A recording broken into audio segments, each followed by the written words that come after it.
Selamat datang di pertemuan pertama ya. Kita akan mulai belajar mengenai software AutoCAD. Pada sesi 1 ini saya akan menjelaskan terkait dengan tampilan dulu ya.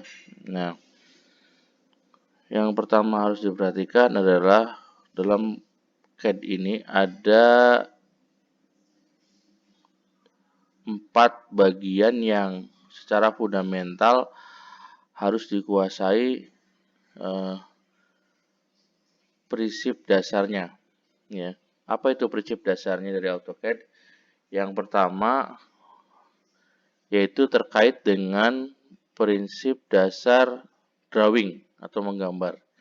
Jadi kalau kita dalam proses menggambar di media kertas dengan menggunakan pensil ataupun pena, itu biasanya pertama adalah menggambar. Jadi bagaimana kita membuat garis ya, itu membuat lingkaran, membuat segi banyak. Nah itu. Kemudian yang kedua adalah prinsip dasar editing atau mengedit. Ya contohnya bagaimana kita menghapus, memotong, mengcopy, memutar, kemudian membuat menarik, ya, memindahkan dan sebagainya. Lalu kemudian selanjutnya adalah menu prinsip dasar lagi adalah notasi. Ya. Notasi itu yaitu penandaan gambar supaya mempunyai kejelasan. Contoh memberikan ukuran, memberikan notasi, memberikan nama, ya, memberikan apa lagi? Memberikan tanda-tanda ya terkait dengan kelengkapan daripada gambar yang kita buat. Yang terakhir adalah menu printing atau pencetakan. Nah, pencetakan tuh yang dimaksud adalah bukan hanya sekedar mencetak di media kertas, tetapi bisa juga mencetak melalui media digital seperti menyimpan ya, kemudian menyimpan dalam file AutoCAD itu sendiri atau menyimpan dalam file bentuk yang lain seperti JPEG, PDF dan seterusnya.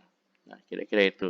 Jadi prinsip yang akan kita pelajari adalah ini, 4 poin ini ya. Kalau kita sudah mempelajari 4 poin ini, lalu kemudian mempraktekannya, insya Allah ini akan lebih mudah ya. Itu kira-kira. Baik, untuk mempersingkat waktu, kita akan pertama belajar adalah mengenal menu atau prinsip pembelajaran terkait dengan drawing. Oke. Nah, pada AutoCAD ini kebetulan saya menggunakan AutoCAD 2014 ya. AutoCAD 2014 ini memang tertinggal ya, tetapi masih worth it lah ya, masih bisa untuk digunakan ya. Kalian bisa menggunakan versi lebih rendah juga bisa, tidak apa-apa ya.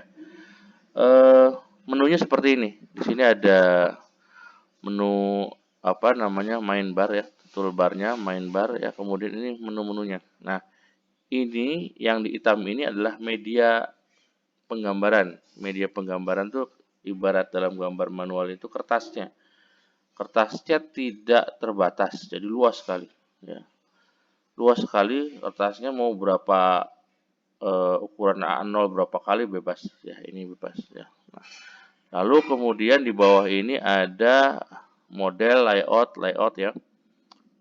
Ini terkait media gambarnya. Jadi kalau model ini adalah kertasnya, nah ini adalah nanti tempatnya kertasnya seperti apa.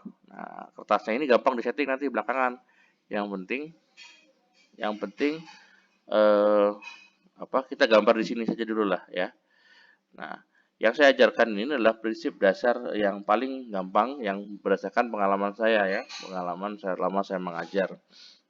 Nah, lalu kemudian di sini ada kotak, namanya kotak komen. Nah, kotak komen ini fungsinya untuk mengetahui perintah secara program. Jadi kalau kita ketikkan klik apa ya, misalkan, nah nanti dia akan muncul di sini. Oh, dia mengetikkan line.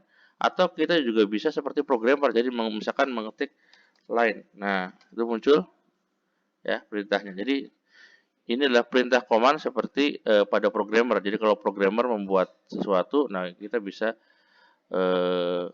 menuliskan seperti di sini. Nah, lalu kemudian di bawahnya ada ini drawing koordinat. Jadi di dalam ini ada koordinatnya nih. Koordinatnya supaya apa? Supaya memperjelas posisinya di mana ya. Kemudian di sini ada menu-menu settingan terkait dengan supaya si gambarnya itu apakah mau snap, apakah mau grid, apakah mau mode orto. Nah, apa sih Pak fungsinya? Fungsinya adalah untuk mengunci ruang gerak gambar supaya misalkan gini, kalau kita punya gambar, kita mau membuat garisnya lurus, maka kita harus menggunakan orto atau kalau nggak polar.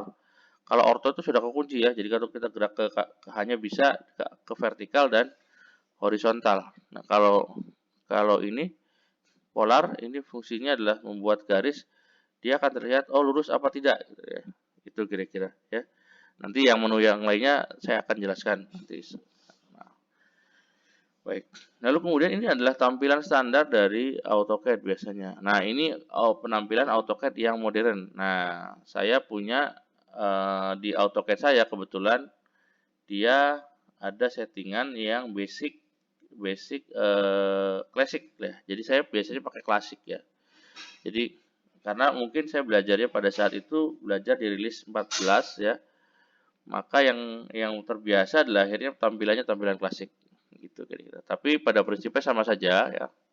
Yang membedakan mungkin kelompoknya. Jadi semakin ke sini AutoCAD membuat kelompok-kelompok tertentu ya seperti ini drawing, modify, layer. Nah, kalau nanti di klasik nanti beda ya. Oke. Itu kira-kira. Nah, saya coba ini rubah menjadi klasik. Nah, tampilannya kan seperti ini. Nah, ini menu klasik. Saya bisa lakukan klasik ya. Menunya sederhana, tidak terlalu banyak ya, hanya menu tampilan biasa saja. Nah, saya biasa menggunakan menu. Ya, tergantung kebiasaan kalian, silakan dicoba. Baik. Pak, bagaimana kalau saya tidak ada menu klasiknya? Ya, mungkin belum terinstall ya bagian menu klasiknya. Nah, kita coba balik lagi ke drafting annotation saja ya. Oke, nah. Ini klik. Oke. Nah, ya, kita balikan. Nah, kita klik ini tuh. Harus ini. Nah. Oke. Selanjutnya apa sih tadi yang kita mau kerjakan? Yang mau kerjakan adalah bentuk membuat garis ya, menggambar. Menggambar itu banyak perintahnya ya. Ada membuat garis, ada membuat lingkaran, membuat segi banyak, membuat elips ya, membuat bentuk-bentuk yang lain. Nah, untuk menjalankan perintah ini AutoCAD itu tangan kita sediakan pertama adalah tangan kanan di mouse ya, tangan kiri di keyboard karena harus main dua ini. Nah, yang di keyboard itu berdekatan dengan tombol escape. Ya, escape itu pembatalan ya. Lalu kemudian perintah untuk enter itu sama dengan jadi gini. Kalau kita mau enter maka sama dengan spasi. Jadi kalau spasi pada keyboard yang dipegang ya, spasi sama enter itu sama fungsinya. Oke. Kira-kira itu. Baik, itulah penjelasan chapter 1 ya. Nanti kita lanjut bagaimana menggunakan menu drawing. Ya. Sampai ketemu di sesi selanjutnya. Terima kasih.